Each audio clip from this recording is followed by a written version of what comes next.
অন্তর্বর্তীকালীন সরকার গঠিত হয়েছিল তাদের অনেক জিনিস নিয়ে কিন্তু আমরা গত 1.5 বছর ক্রিটিসাইজ করেছি।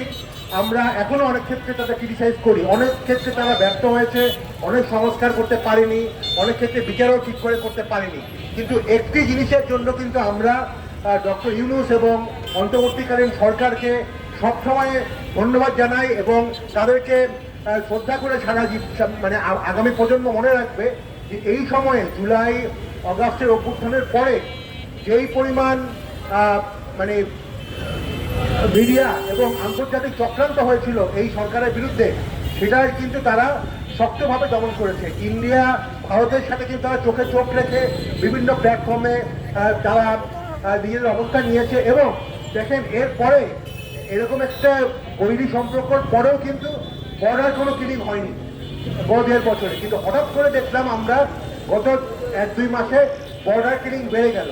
এর প্রধান কারণ হচ্ছে আমার মনে হয় যে আমাদের সরকার, ভারত সরকারের, আমি বলছি না এখানে কারোর সাথে কারো শত্রুতা থাকার দরকার আছে, কিন্তু এই ক্ষেত্রে আমাদের নিজস্ব শির দ্বারা শক্ত করে দাঁড়াতে হবে এবং কোনো ধরনের ঘটনা যদি ঘটে সাথে সাথে প্রতিবাদ করতে হবে এবং সেই জায়গাটাই আমাদের অবস্থান নিতে হবে।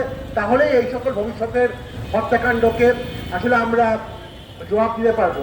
আমি আজকে এখানে আমাদের একজন শ্রদ্ধেয় শিক্ষক উপদেষ্টা আসিফ নজরুল, অনেকে হয়তো ওনাকে ক্রিটিসিজম করে অনেকভাবে, কিন্তু আজকেও আমি দেখলাম যে উনি কিন্তু আজকে স্ট্যাটাস দিয়েছেন এবং এই বর্ডার কিলিংয়ের বিরুদ্ধে ওনার অবস্থান দিয়েছেন। এবং উনি যখন উপদেষ্টা ছিলেন তখন কিন্তু আপনারা জানেন যে বিশ্বকাপে বাংলাদেশ খেলবে কি খেলবে না এই ব্যাপারে কিন্তু একটা ব্যাপার হয়েছিল এবং উনি কিন্তু ওই সময় ক্রীড়া উপদেষ্টা থাকাকালীন সময়ে শক্ত একটা অবস্থান নিয়েছিলেন।